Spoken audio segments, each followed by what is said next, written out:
कृष्णा हरे हरे हरे राम राम राम हरे हरे। हरे कृष्णा।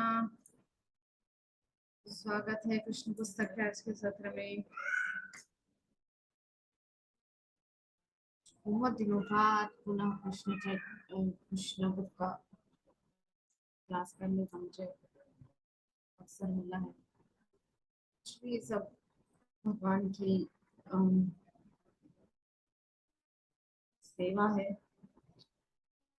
कभी कभार हम एलिजिबल होते हैं सेवा करने के लिए, कभी कभी नहीं भी होते हैं। इस प्रकार से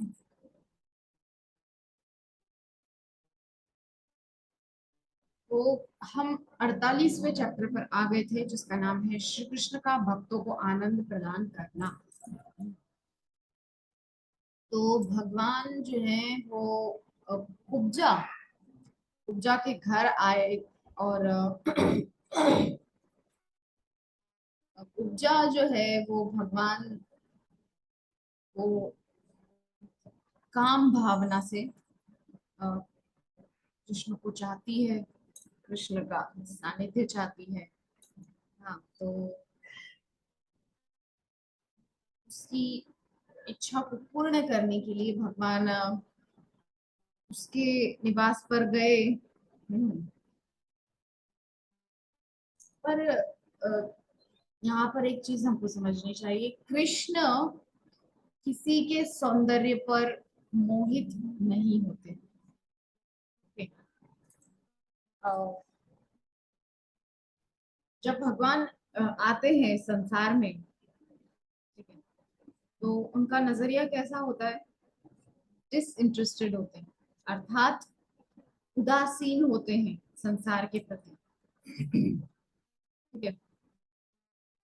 सुंदरता से आकर्षित कृष्ण नहीं होते, या कुछ बुरा है तो उसकी तरफ भी कृष्ण ध्यान नहीं देते।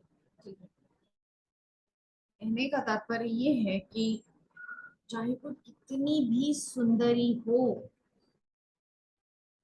जो भगवान है या भगवान के शुद्ध भक्त हैं, वो उस सुंदरता से अफेक्ट नहीं होते, इफेक्ट नहीं पड़ता उनको, या यूं कहें इन्फ्लुएंस नहीं होते,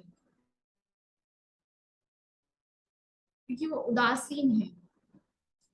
मतलब नष्ट होने वाली है। अगर सुंदरता है तो वो भी नष्ट होगी, और अगर कुछ खराबी है वो भी नष्ट होगी। गला खराब हो रहा है। तो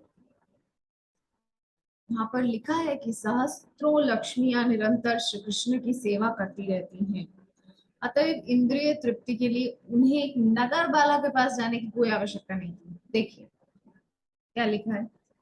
श्री कृष्ण की सेवा करने के लिए गोलोक वृंदावन में ब्रह्म संहिता में ब्रह्मा जी क्या कह रहे हैं? लक्ष्मी सहस्त्र शत संभ्रम से व्यमानम। लक्ष्मी सहस्त्र शत मतलब 100,000, अनगिनत, हम लोग नहीं काउंट कर सकते, अनगिनत लक्ष्मियां संभ्रम से व्यमानम निरंतर कृष्ण की सेवा में वहां अनेकों लक्ष्मियां लगी हुई हैं। और सुंदर, सुंदर शब्द छोटा है, देख करके अप्सरा भी शर्मा जाएगी, ऐसा सौंदर्य उन सौभाग्य की देवी लक्ष्मियों का सौंदर्य। तो ऐसे सौंदर्य को भी देखकर कृष्ण मोहित नहीं होते। ठीक है। अनगिनत लक्ष्मियां वहां निरंतर उनकी सेवा में लगी हुई है, कृष्ण उनसे इन्फ्लुएंस नहीं होते, उन पे ध्यान नहीं देते। At the same time Krishna को क्या जरूरत है? एक नगर बाला। नगर बाला शब्द का अर्थ आई थिंक आप लोग समझते होंगे क्या होता है। नगर बाला के पास जाने की कृष्ण को क्या जरूरत थी? लेकिन फिर भी गए हैं। क्यों? क्योंकि वो कृष्ण को चाहती है।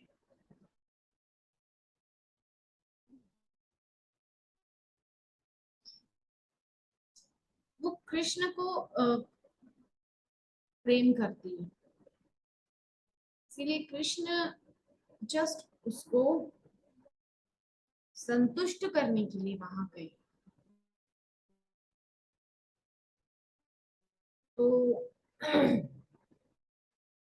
जो इम्पोर्टेंट बात है जो हमारे लिए समझने योग्य है वो ये है कि कृष्ण और कृष्ण के भक्त कितनी भी सुंदरता हो उससे अट्रैक्ट नहीं होते।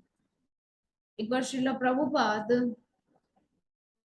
फ्लाइट में ट्रेवल कर रहे थे, तो फ्लाइट में एयर होस्टेस होती है, एयर होस्टेस बड़ी सुंदर, लंबी चौड़ी सुंदर एकदम। श्रील प्रभुपाद के साथ उनके एक शिष्य थे, जगत पालक प्रभु, आई थिंक जगत पालक, हाँ यही नाम। तो वो श्रील प्रभुपाद के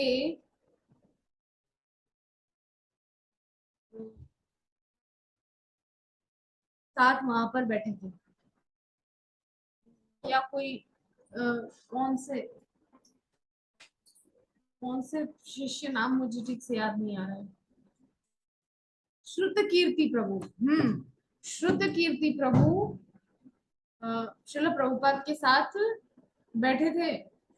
और श्रील प्रभुपाद ने देखा वो एयर होस्टेस वहां आकर खड़ी हुई, तो श्रील प्रभुपाद श्रुत कीर्ति प्रभु को कान में बोल रहे हैं, ये लड़की देख रहे हो, she is so beautiful, she is so handsome.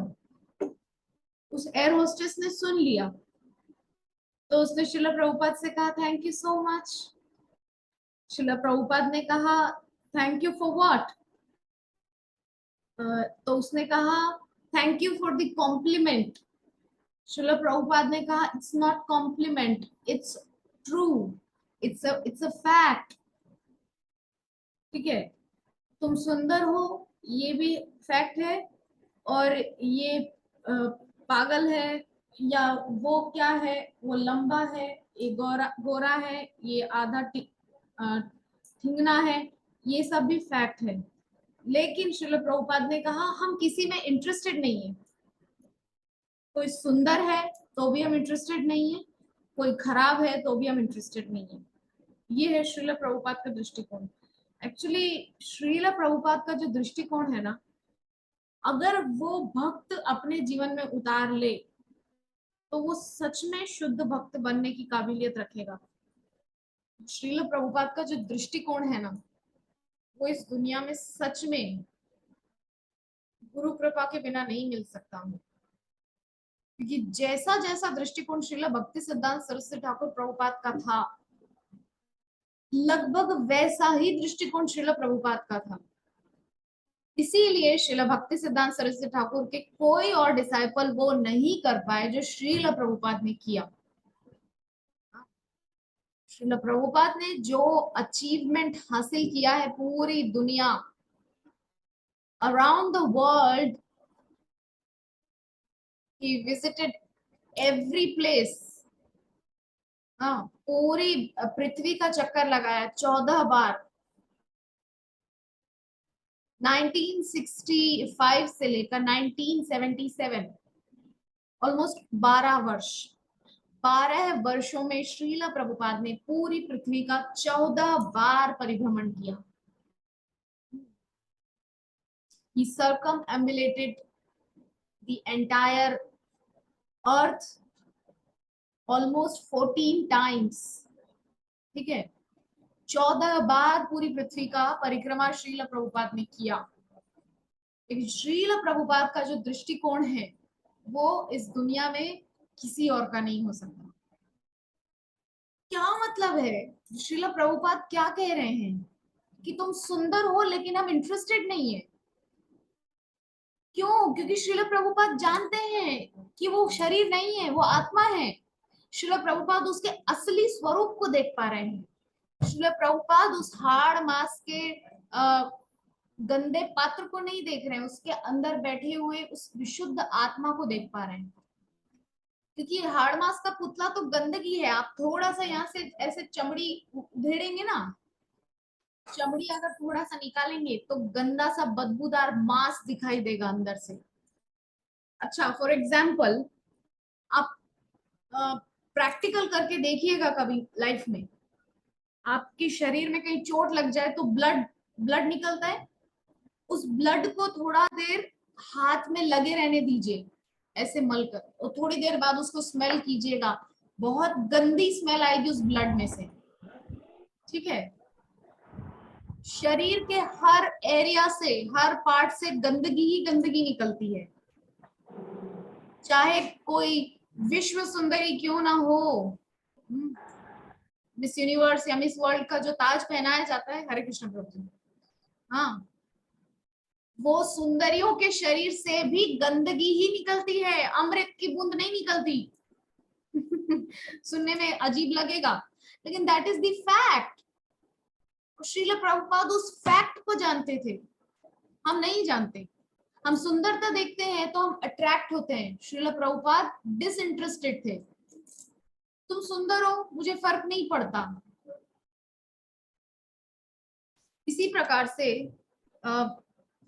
कुछ भी सुंदर चीज है दुनिया में, लेकिन ये नहीं कहना है कि हम बिल्कुल नकार देंगे उसको कि वो सुंदर नहीं है। सुंदर है, लेकिन टेम्परेरी, टेम्परेरीली। ऐसी सुंदरता किस काम की जो टेम्परेरी है? मतलब वो सुंदर नहीं है। ठीक है, तो अगर कुछ सुंदर है तो वो है परमानेंट, और परमानेंट है श्री कृष्ण। श्री कृष्ण का जो सौंदर्य है वो परमानेंट है। कल हमारे टॉक शो में प्रभु जी बहुत सुंदर बात बोले थे कि डीटीज, जो भी टेम्पल्स में डीटीज हैं, इस्कॉन के जितने भी टेम्पल्स हैं या कहीं भी, बाके बिहारी जी, राधा रमन जी, व्हाटएवर, जो भी डीटीज हैं, क्या वो कभी पुराने लगते हैं? आज ये बहुत पुराने से दिख रहे हैं, इनको हटा करके नए डीटीज लगाते हैं। प्रभु जी ने बहुत अच्छा एग्जाम्पल दिया था, नहीं, कभी नहीं लगता ऐसा। लेकिन अगर सुंदर दिखने वाली उस मिस वर्ल्ड को एक जगह पर खड़ा कर दिया जाए कुछ दिनों के लिए, लोग बोल देंगे उसको देख करके, अरे इसको हटाओ यहाँ से, बहुत दिन से इसी को देख देख करके पक गए, बोर हो गए। लेकिन श्री कृष्ण, श्री राधा कृष्ण के उस एक ही जैसे विग्रह को देख करके कभी कोई नहीं बोल सकता कि बोर हो गए।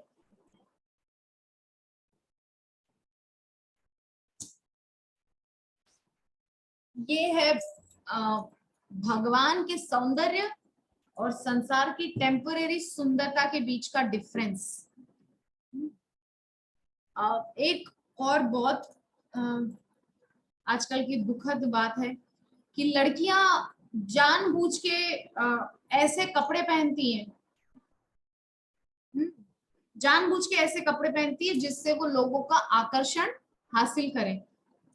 उस दिन उल्टा रथ यात्रा के दिन भी मैंने वर्णन की इस बात को, यहाँ पर बोला था क्लास में, कि मैं देख रही थी उल्टा रथ यात्रा का टेलीकास्ट यूट्यूब पर। तो मुश्किल से 15 से 17 साल की एक लड़की होगी जिसने ओपन शोल्डर एक ड्रेस पहना हुआ था, उसके शोल्डर्स यहाँ से खुले हुए थे और यहाँ पर एक बेल्ट था। तो रथ यात्रा के दौरान बीच में मैं देख रही हूँ, कैमरा उसकी तरफ, उसको ध्यान नहीं है, वो लड़की अपने शोल्डर्स पे जो ड्रेस है उसको थोड़ा और नीचे खींच खींच कर और खोल रही है। इससे क्या साबित होता है? इससे ये साबित होता है कि वो लड़की लोगों का अटेंशन चाहती है। और ये जो एक गंदी विचारधारा स्त्री जाति के मन में घुस गई है कि अगर हम जितना ज्यादा एक्सपोज करेंगे, हम उतना ज्यादा लोगों का अटेंशन पाएंगे। मुझे बहुत अजीब लगा कि वो रथ यात्रा के बीच में ऐसी हरकत कर रही थी, कैमरा उसको कैप्चर कर रहा था। आप चाहे तो अभी भी मैं लाइव उस टेलीकास्ट को, जो 5-6 घंटे का जो टेलीकास्ट है, उसमें आपको बता सकती हूँ कि ये लड़की थी। रथ यात्रा के बीच में वो शोल्डर पे से ड्रेस को और थोड़ा नीचे खसका रही है ताकि और ज्यादा एक्सपोज हो सके, ताकि लोग ज्यादा उसको देखें, वो लोगों का अटेंशन कैप्चर कर सके। तो ये जो सस्ती सस्ता अटेंशन हासिल करने की जो हथकंडे हैं, ये आजकल का स्त्री वर्ग बहुत ज्यादा इसको अपना रहा है, जिसको बहुत ही घटिया क्या बोलते हैं, याद नहीं आ रहा मुझे शब्द इस समय।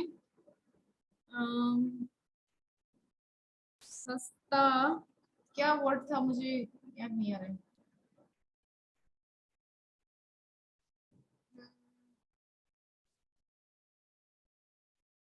एनीवेज मुझे अभी इस समय वो वर्ड याद नहीं आ रहा है। अब क्या बोलते हैं प्रचार करने को, हम्म, सस्ता, एनीवेज छोड़िए। तो कहने का जो मतलब है वो ये है कि ऐसा सस्ता हथकंडा अपनाना, अपने आप को लोगों की नजरों में अटेंशन पाने का, नजर उसकी तरफ जाएगी, ये जो सस्ता हथकंडा है आजकल की जो स्त्री जाति ने अपनाया है, ये बहुत ही घटिया है। आज भी टेम्पल जाने के बीच में रास्ते में एक लड़की इस प्रकार से बहुत अजीब सा खुला सा ड्रेस पहनकर आई थी। तो लोगों का अटेंशन हासिल करने के लिए ही वो इस तरह के हथकंडे अपनाती हैं, ताकि लोग उनको देखें। ओ, क्योंकि अगर भीड़ में ऐसा एक व्यक्ति दिखेगा तो लोगों की नजर जाएगी ना, देखो उसका बॉडी दिख रहा है, ठीक है। तो कहने का जो तात्पर्य है वो ये है कि श्रील प्रभुपाद जैसे जो उच्च कोटि के भक्त होते हैं, जो भगवान के पार्षद होते हैं, वो ऐसी चीजों में डिसइंटरेस्टेड होते हैं। हाँ, श्रील प्रभुपाद बोलते हैं तुम सुंदर हो या वो कुरूप है, हम दोनों में इंटरेस्टेड नहीं है, हम दोनों में डिसइंटरेस्टेड है, हम दोनों के प्रति उदासीन है। हमको फर्क नहीं पड़ता कि तुम सुंदर हो या वो कुरूप है, क्योंकि दोनों ही समाप्त होने वाले हैं। श्रील प्रभुपाद अंदर जो विशुद्ध आत्मा बैठा रहता है उसको देखते हैं श्रील प्रभुपाद, ये श्रील प्रभुपाद का दृष्टिकोण है। हाँ, तो यहाँ पर ये मुद्दा क्यों मैंने उठाया, क्योंकि श्री कृष्ण कुब्जा के घर गए हैं, लेकिन कुब्जा के प्रति अट्रैक्टेड नहीं है कृष्ण। कोई सोचेगा, कोई बोल सकता है कि कुब्जा के घर क्यों गए, कुब्जा के प्रति क्या उनको कोई आकर्षण हुआ था? लक्ष्मी सहस्त्र शत संभ्रम सेव्यमानम,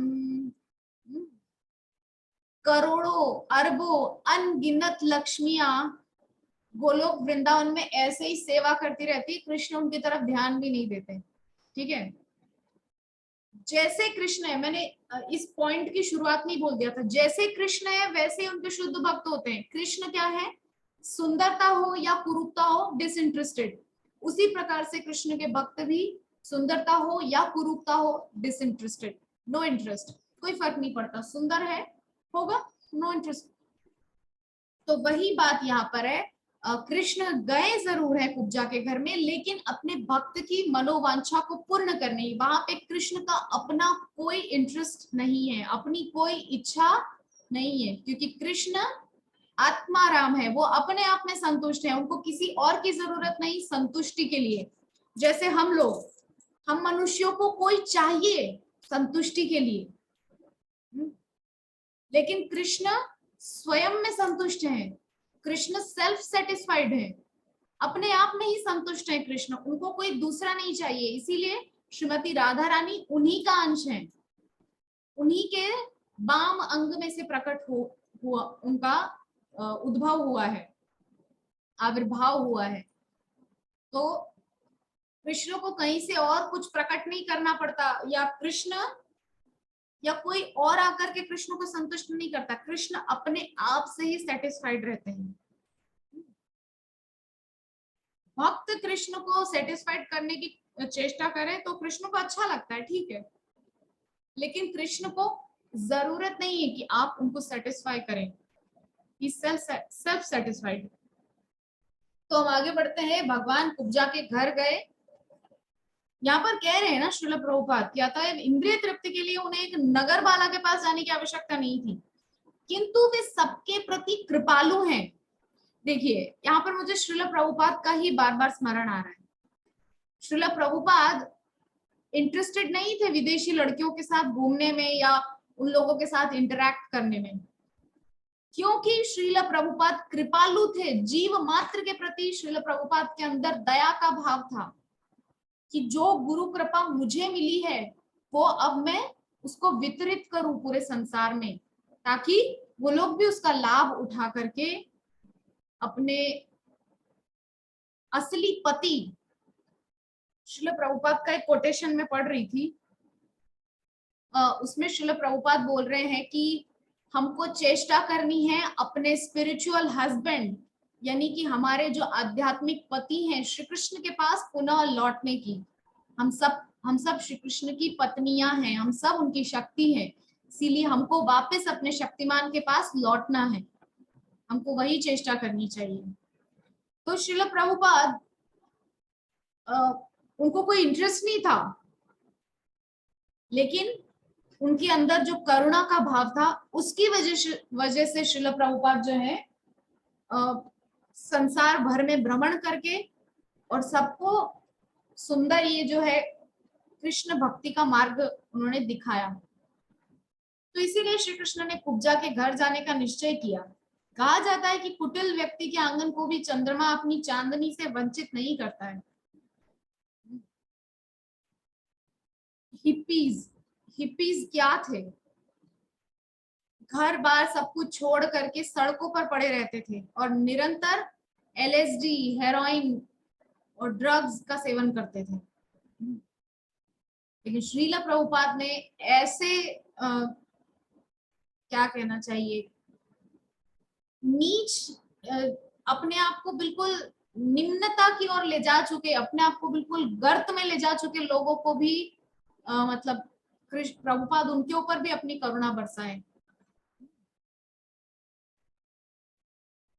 तो यहाँ पर जो चंद्रमा का उदाहरण दिया है वो बहुत सटीक बैठता है श्रील प्रभुपाद पर।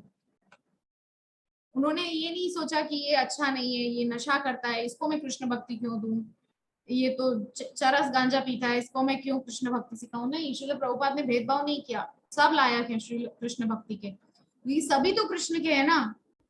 कोई एक ऐसा बता दीजिए जो कृष्ण का नहीं है। तो जब सभी कृष्ण के हैं तो जाहिर सी बात है सबको कृष्ण के पास जाने का अधिकार है, और कृष्ण के पास जाने का रास्ता वो तो श्रील प्रभुपाद जैसे पार्षद ही बता सकते हैं ना, क्योंकि वो तो वहीं से आए हैं। उसी भांति श्री कृष्ण किसी को भी अपनी दिव्य दया से वंचित नहीं करते हैं, भले ही उसने काम, क्रोध, भय अथवा शुद्ध प्रेम किसी भी कारण से अपनी सेवा अर्पित की हो। चैतन्य चरितामृत में कहा गया है, यदि कोई श्री कृष्ण की सेवा करना चाहता है और साथ ही साथ अपनी वासनात्मक इच्छाओं की तुष्टि भी करना चाहता है, तो श्री कृष्ण उससे ऐसा व्यवहार करते हैं कि भक्त अपनी वासनात्मक इच्छाओं को भूल जाता है और पूर्णतः शुद्ध हो जाता है, सतत भगवान की सेवा में संलग्न हो जाता है। मान लीजिए यहाँ पर कुब्जा का ही जो उदाहरण दिया हुआ है, तो असल में कुब्जा अपनी वासना को पूर्ण करना चाहती थी।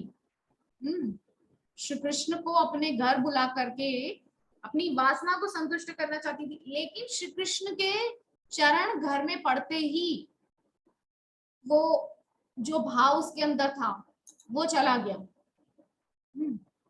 और वो सेवा में लग गई श्री कृष्ण की। तो यही है श्री कृष्ण की कृपा,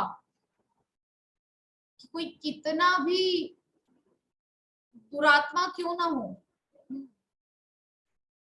कृष्ण उसको अपनाते हैं। भगवत गीता का एक श्लोक है, क्या दुरात्मा नाम मुझे याद नहीं आ रहा ना, सुदुरात्मा क्या, समंतव्य क्या, मुझे याद नहीं आ रहा ठीक से इस समय।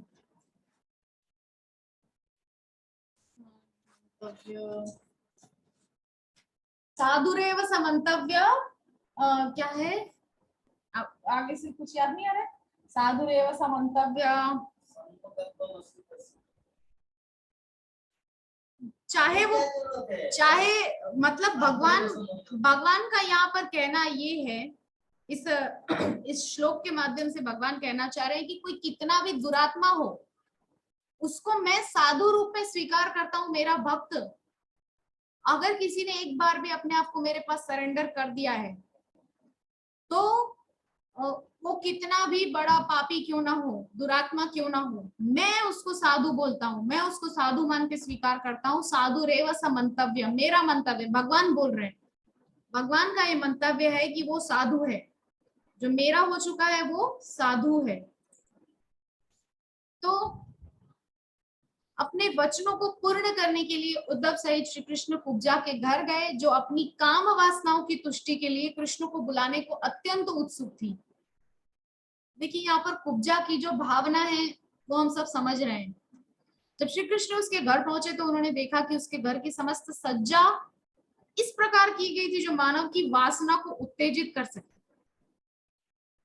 इससे ऐसा आभास मिलता है वहां बहुत से नग्न चित्र थे जिनके ऊपर मंडप तथा मोतियों की मालाओं से सुसज्जित ध्वज थे। सुखदायक पलंग तथा गद्देदार आसन थे। कक्षों में पुष्प मालाएं लटकी हुई थी और वे धूप और अगरू से सुगंधित थे। कक्षों में सुगंधित जल का छिड़काव किया गया था। सुंदर दीपक कमरों को प्रकाशित कर रहे थे। तो यहाँ पर वही बात मुझे याद आ रही, भगवान कह रहे साधु रेव स मंतव्य। यद्यपि कुब्जा के मन में काम वासना है, ठीक है, भगवान जानते हैं, लेकिन ध्यान तो मेरा कर रही है ना, पड़ोस में रहने वाले किसी व्यक्ति का तो नहीं कर रही है ना, कि काम वासना है और पड़ोसी का ध्यान कर रही है, काश वो मेरे घर आए, फिर हम थोड़ा टाइम स्पेंड करें, फिर हम थोड़ा घूमने जाएं। नहीं, चिंतन कृष्ण का है, भले ही काम वासना को लेकर है। सप्तम स्कंद में जब नारद जी महाराज युधिष्ठिर जी महाराज को बता रहे थे कि भगवान को कोई किसी भी भाव से भजे, हाँ सप्तम स्कंद में या कौन सी स्कंद में मुझे याद नहीं आता, तो भगवान नारद जी महाराज वहां कह रहे हैं कि कामात क्रोधात भयात स्नेहात था भक्तेश्वरे मनः। हाँ मतलब नारद जी कह रहे हैं कि कोई भले काम वासना से, क्रोध से, द्वेष से भी कृष्ण का ध्यान करता है, तो कृष्ण उसको क्या बोल रहे हैं, साधु रेव स मंतव्य, मैं साधु मान के उसको स्वीकार करता हूँ। कृष्ण वहां उसको नेग्लेक्ट नहीं कर रहे हैं, उसको इग्नोर नहीं कर रहे हैं, हाँ उसको एक्सेप्ट कर रहे हैं कृष्ण। तो वही बात है यहाँ पर है कि कुब्जा के मन में भले ही भावना दूसरी है, लेकिन कृष्ण तो जानते हैं ना कि मेरा ही चिंतन कर रही है। यान्ति तन्मयताम हिते, बात तन्मयता की है। उसने चित्त, हरे कृष्ण माता जी, उसने अपना चित्त तन्मय किसमें किया हुआ है, कृष्ण में तन्मय है वो, कृष्ण चिंतन में उसने अपने आप को लगा रखा है। मायने नहीं रखता कि वो काम वासना से कृष्ण का चिंतन कर रही है या द्वेष से। यद्यपि द्वेष से चिंतन कर रही है, फिर भी वैकुंठवास तो शिशुपाल को भी मिला था। हिरण्याक्ष, हिरण्यकशिपु, रावण, कुंभकर्ण, कंस, दंतवक्र, इन सबको भी वैकुंठ पर्यंत तो ये लोग जा ही पाए थे। मुक्ति तो इन लोगों को मिल ही गई थी। कहने का तात्पर्य ये है कि कोई किस भाव से उपासना या चिंतन कृष्ण का कर रहा है वो मायने, कितना ज्यादा चिंतन हो रहा है वो मायने रखता है। मतलब क्वालिटी मैटर नहीं करती, क्वांटिटी मैटर करती है। किस क्वालिटी से कृष्ण को याद कर रहे हो, कितना क्वांटिटी में याद कर रहे हो, वो मायने रखता है। यद्यपि मैं यहाँ ये नहीं कहूंगी कि आप बिल्कुल कृष्ण का चिंतन करो और कोई भी फालतू भाव लेकर के नहीं। यद्यपि हमारा जो ये ब्रह्म मध्व गौड़ीय संप्रदाय है, इसमें हम लोग जो हमको श्रीमन महाप्रभु से जो शिक्षा मिली है वो ये है कि जीवेर स्वरूप हो कृष्ण नित्य दास, हमको अपने आप को दास रूप में ही कृष्ण के मानना है। लेकिन ये अपवाद उन लोगों के लिए है जो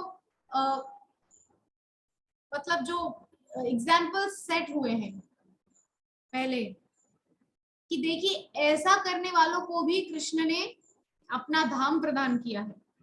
पूतना क्या करने आई थी? अरे पूतना तो सरासर मारने आई थी विष पिलाकर। उसका तो गोल मतलब एकदम कंफर्म था, सब जान रहे थे कि वो तो विष पिलाने जा रही है, मारने जा रही है। फिर भी कृष्ण ने उसको अपनी माता की गति प्रदान की, जो बाद में यशोदा देवकी को मिली है, उसको पहले ही मिल गई थी। तो कहने का जो तात्पर्य है, कोई किसी भाव से कृष्ण के पास जा रहा है, कृष्ण वो नहीं देख रहे हैं, कृष्ण देख रहे हैं कि मेरे पास तो आ रहा है एटलीस्ट।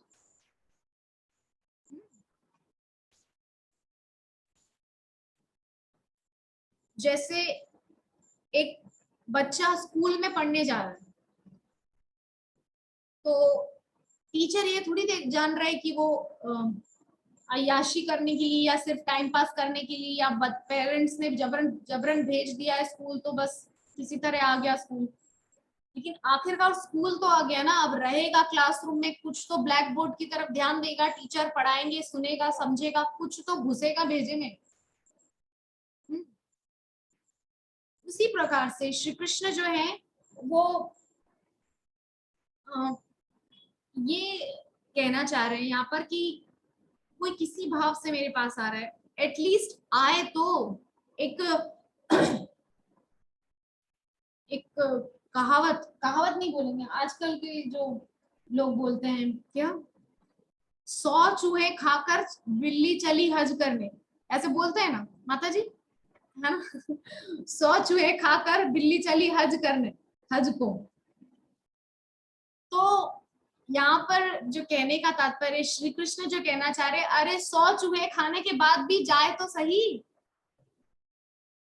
100 चूहे खाने के बाद भी कम से कम उसके अंदर वो जाग जाए कि चलो मेरे को जाना है हज करने।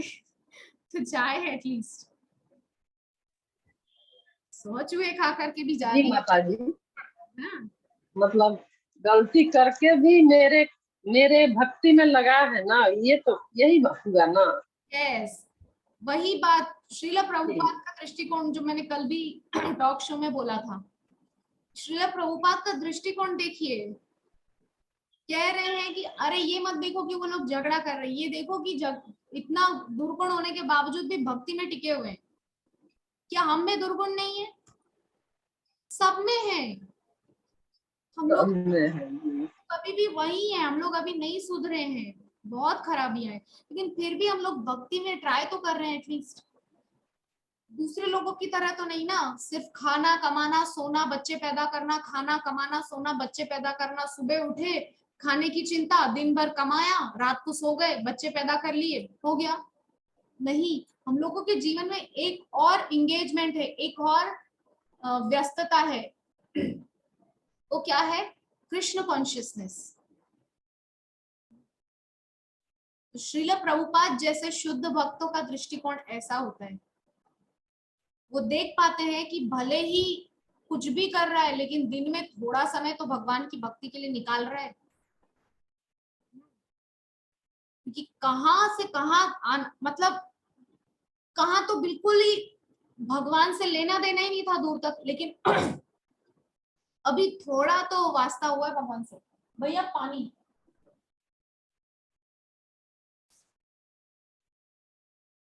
तो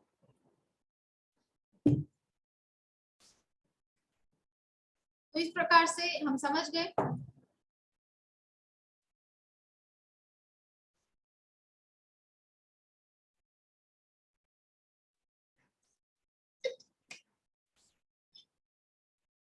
भगवान का जो दृष्टिकोण है आप उपजा के प्रति, उपजा का जो भी भाव है वो जाने, भगवान का अपना जो है भाव। तो जब कुब्जा ने देखा कि उसके घर आने के, अपने वचन का पालन करने के उद्देश्य से श्री कृष्ण उसके घर आए हैं, तो वह तत्काल उनके स्वागतार्थ आसन से उठ गई, अपनी अनेक सखियों के साथ वह श्री कृष्ण से अत्यंत आदर व सम्मान पूर्वक वार्तालाप करने लगी। श्री कृष्ण को बैठने के लिए उत्तम आसन प्रदान करने के पश्चात उसने अपने पद के अनुकूल भगवान श्री कृष्ण की उपासना की।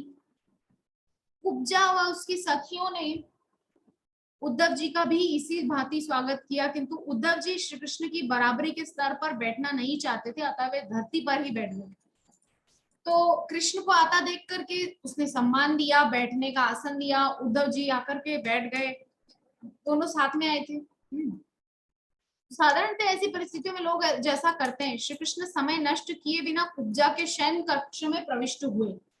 इसी बीच कुब्जा ने स्नान करके अपने शरीर पर चंदन का लेप लगा लिया। उसने उत्तम वस्त्र, मूल्यवान आभूषण तथा पुष्पमालाएं धारण की। पान तथा अन्य नशीली वस्तुएं चबाते हुए तथा अपने ऊपर सुगंध छिड़कते हुए वह श्री कृष्ण के समक्ष आई। माधव नाम से प्रसिद्ध लक्ष्मीपति श्री कृष्ण के समक्ष वह अत्यंत शिष्टता से खड़ी हुई। मतलब आजकल की फालतू लड़कियों की तरह नहीं, एकदम शिष्टता से आई है, सभ्यता से श्री कृष्ण के सम्मुख आकर के हाथ बांध करके खड़ी हो गई। उसकी स्मित दृष्टि और चंचल नेत्र स्त्री सुलभ लज्जा से पूर्ण थे। आजकल की लड़कियों की तरह नहीं, कपड़े कहाँ जा रहे हैं, नैन कहाँ जा रहे हैं, एक आंख से इधर इस लड़के को देख रही है, दूसरी आंख से दूसरे लड़के को ताक रही है, एक बार में दो दो को ट्राई कर रही है, ये मानेगा नहीं तो वो मानेगा। हाँ, इससे मेरा 1 साल का खर्चा चल जाएगा, पार्लर का खर्चा या थोड़े अच्छे अच्छे खुले खुले कपड़े पहनने का खर्चा, या जो भी आजकल की लड़कियों का मंतव्य है ना। तो ये आजकल की लड़कियों की धारणा है, लेकिन वो श्री कृष्ण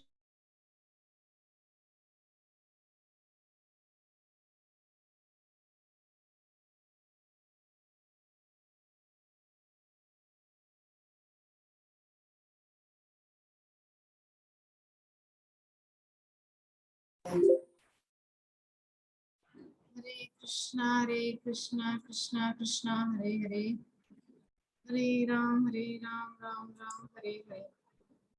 तो हम समझ गए कि आजकल की लड़कियां और भगवान की भक्त है आखिरकार पूजा, तो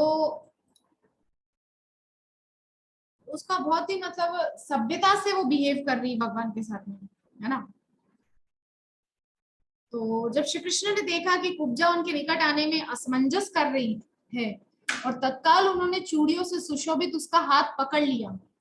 अत्यंत स्नेह पूर्वक उसे अपने पास खींचकर उन्होंने उसे अपने समीप बैठा लिया। भगवान श्री कृष्ण को पहले चंदन अर्पित करने मात्र से कुब्जा को सभी पापों के फल से मुक्ति मिल गई थी और वह श्री कृष्ण के संग का आनंद लेने की योग्य बन गई थी। तदनंतर कुब्जा ने श्री कृष्ण के चरण कमलों को उठाकर वासना की ज्वाला से दग्ध अपने स्तनों पर रख लिया।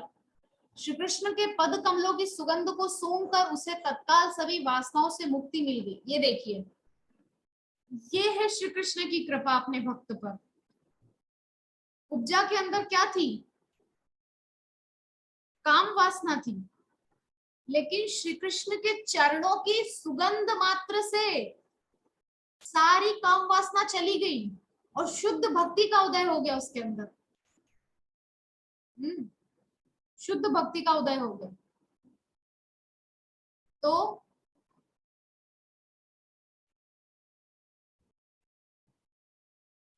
सारी वासनाओं से मुक्ति मिल गई। इस प्रकार उसे अपनी भुजाओं में श्री कृष्ण का आलिंगन करने की अनुमति मिल गई और उसकी यह दीर्घकालीन कामना भी पूर्ण हुई कि श्री कृष्ण उसके घर अतिथि बनकर आए।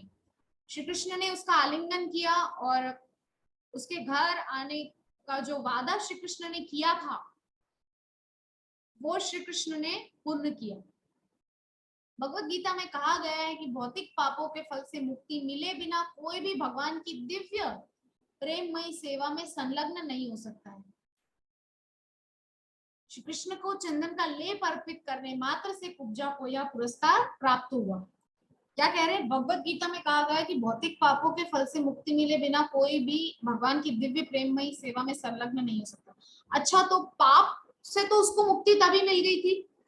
याद है हम लोग चर्चा किए थे जब मथुरा में भगवान आए थे तो कुब्जा, वो कुबड़ी औरत कंस को चंदन अर्पित करने जा रही थी, लेकिन भगवान को, कंस को ना देकर के उसने वो चंदन भगवान को अर्पित कर दिया, तो उससे पापों से तो मुक्ति उसी दिन मिल गई थी उसको। और पापों से मुक्ति मिलने के बाद उसको जो है कृष्ण की सेवा करने का सुअवसर मिल गया। साक्षात सेवा मतलब कृष्ण की सेवा,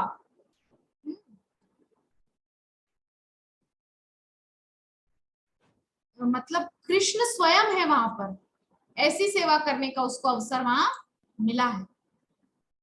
तो हमारी ये मीटिंग 10 मिनट में एंड होगी और ये ही लास्ट है, इसके बाद और नई रिकॉर्डिंग होगी। ये एक ही वो रहेगा मीटिंग। तो आगे कह रहे हैं यहाँ पर, पापों से कृष्ण वो मुक्त हो गई थी इसीलिए उसको सेवा का अवसर मिला। वह श्री कृष्ण की उपासना की अन्य किसी भी रीति में प्रशिक्षित नहीं थी, अतएव वह अपने व्यवसाय के द्वारा श्री कृष्ण को संतुष्ट करना चाहती थी। भगवत गीता में इस बात की पुष्टि की गई है कि यदि कोई निश्चल हृदय से भगवान के सुख के लिए अपने व्यवसाय को अर्पित करे तो व्यवसाय के द्वारा भी भगवान की उपासना की जा सकती है। तदनंतर कुब्जा ने श्री कृष्ण से कहा, प्रिय सखा, कृपया कुछ दिवस मेरे साथ रहिए, मेरे कमल नयन सखा, मेरे साथ कुछ दिन रहिए और मेरे साथ आनंद भोग कीजिए। मैं आपको तत्काल नहीं छोड़ सकती हूँ, कृपया मेरी प्रार्थना स्वीकार कीजिए। देखिए यहाँ पर जो व्यवसाय कहा गया है, अपना व्यवसाय, कुब्जा को यहाँ पर क्या कहा गया है, शब्द आया था पहले,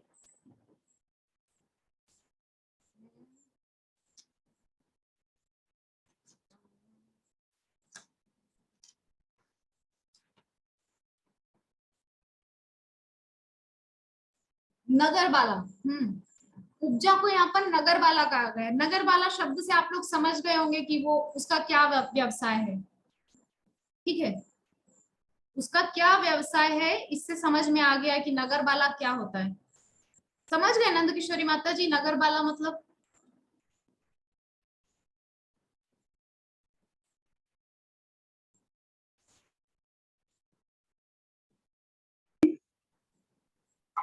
नगर वाला के मतलब नहीं समझे क्या होता है? नहीं समझे? जी नगरबाला नहीं। आज के समय में जिसको मतलब वैश्या कहा जाता है।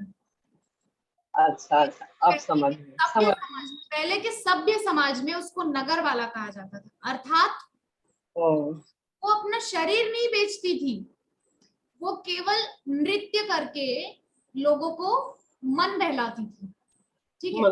जी जी, समझ गए माता जी, समझ देह गए। व्यापार नहीं होता था पहले के समय में, पहले के सभ्य समाज में, ठीक है। तो इसी प्रकार से तो वो नगर वाला थी। तो यहाँ पर जो कह रहे हैं कि यदि कोई अपना व्यवसाय भगवान को अर्पित कर देता है, अर्थात उसने अपना व्यवसाय श्री कृष्ण को अर्पित कर दिया, समझ में आ गई बात आपको? उसका क्या व्यवसाय था? लोगों को प्रसन्न करना, लेकिन प्रसन्न लोगों को करना। प्रसन्न करने की बजाय अपना जो व्यवसाय था वो कृष्ण को समर्पित कर दिया। तो इस प्रकार से उसने श्री कृष्ण को प्राप्त कर लिया, ठीक है। तो जैसा कि वैदिक सूत्रों में कहा गया है, श्री भगवान की अनेक शक्तियां हैं, महाजनों के विचार में कुब्जा श्री कृष्ण की भू शक्ति का प्रतिनिधित्व करती है। अच्छा, यहाँ पर भू शक्ति कुब्जा को भी कहा गया है, और जो भू देवी है वो सत्यभामा भी है, भगवान की जो पटरानी सत्यभामा है वो भू देवी है। जी। भगवान की दो शक्तियां हैं, श्री देवी और भू देवी। श्री देवी है माता रुक्मिणी और भू देवी है माता सत्यभामा। हाँ। तो जैसे कि श्रीमती राधा रानी उनकी चित शक्ति का प्रतिनिधित्व करती हैं, यद्यपि कुब्जा ने श्री कृष्ण से कुछ दिनों तक उसके साथ रहने की प्रार्थना की, किंतु उन्होंने विनय पूर्वक उसे प्रतीति करार दी, उनके लिए उसके साथ रहना संभव नहीं है। श्री कृष्ण बस कुछ देर के लिए उसके साथ रहे, फिर चले गए थे। इस भौतिक जगत में श्री कृष्ण कभी कभी ही आते हैं, किंतु आध्यात्मिक जगत से उनका संबंध नित्य है। वैकुंठ लोक अथवा गोलोक वृंदावन में श्री कृष्ण सदैव उपस्थित रहते हैं। कह रहे हैं कि भगवान यहाँ मृत्यु लोक में तो कभी कभी आते हैं ना, रोज तो आते नहीं है ना, लेकिन लेकिन आध्यात्मिक जगत से उनका संबंध नित्य है, वहां तो वो हमेशा रहते हैं, सदैव उपस्थित रहते हैं। आध्यात्मिक जगत में उनकी उपस्थिति के लिए जो परिभाषात्मक शब्द प्रयुक्त होता है वह है प्रकट लीला। वहां पे निरंतर लीला चलती रहती है। हाँ,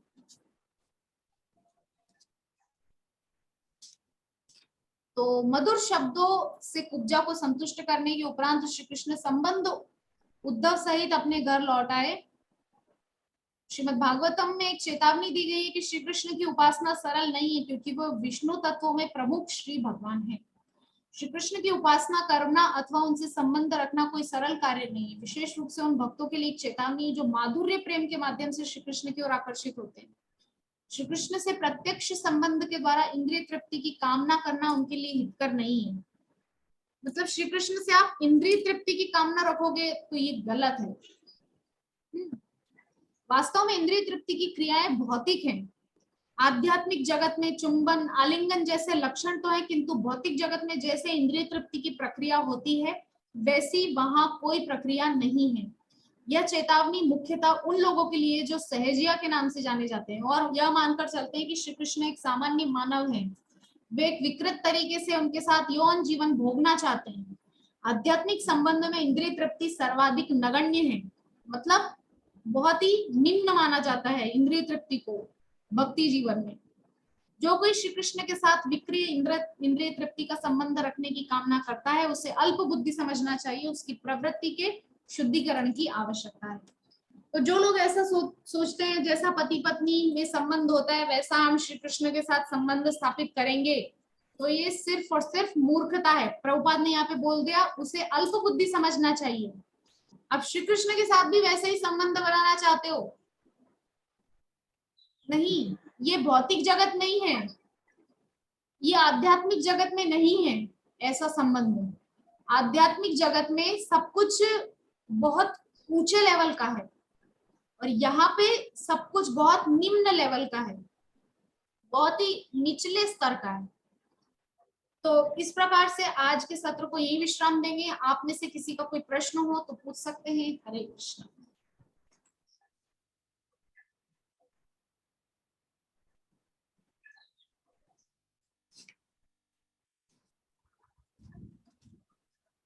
हरे कृष्णा माता जी।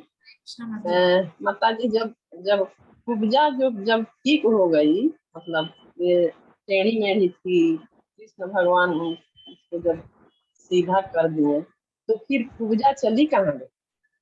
वही तो थी, मथुरा। कुब्जा मथुरा में, मथुरा में। मथुरा में थी और उसने भगवान से वचन लिया था कि आप मेरे घर आना कभी। भगवान ने कहा था अभी तो मैं बहुत व्यस्त हूँ, क्योंकि उस समय तक कंस वध नहीं किया था भगवान ने। भगवान को उस समय बहुत सारे काम करना थे, कंस का वध करना था वगैरह, इसीलिए। लेकिन जब ये सब कार्य हो गए और अभी हमने इसमें जहाँ तक पढ़ा है भगवान उज्जैनी में अपनी जो शिक्षा अध्ययन का कार्य वो सब भी करके आ चुके हैं भगवान, है ना। अब कुछ दिनों बाद ही जरासंध का हमला शुरू हो जाएगा मथुरा पे, ये हम बाद में पढ़ेंगे, अभी तो वो अध्याय दूर है। तो कुब्जा वही मथुरा। जी। और कोई प्रश्न माता जी? नहीं माता जी, अभी तो प्रश्न नहीं है। हमारे साथ हमारे प्रभु तो जी, आपका कोई प्रश्न है? नहीं माता जी। अच्छा, ठीक है, तो हम आज के सत्र को यही विश्राम देते हैं। ठीक। जी माता जी। कृपा सिंधु भयो एवं च पतितानां पावनेभ्यो वैष्णवेभ्यो नमो नमः। हरे कृष्णा हरे कृष्णा कृष्णा कृष्णा हरे हरे, हरे राम राम राम हरे हरे। ग्रंथराज श्रीमद् भागवतम महापुराण की जय। जय। श्रील प्रभुपाद की जय। जय। सीतानाथ प्रेमानंदे। हरि हरि बोल। बोल हरि हरि बोल।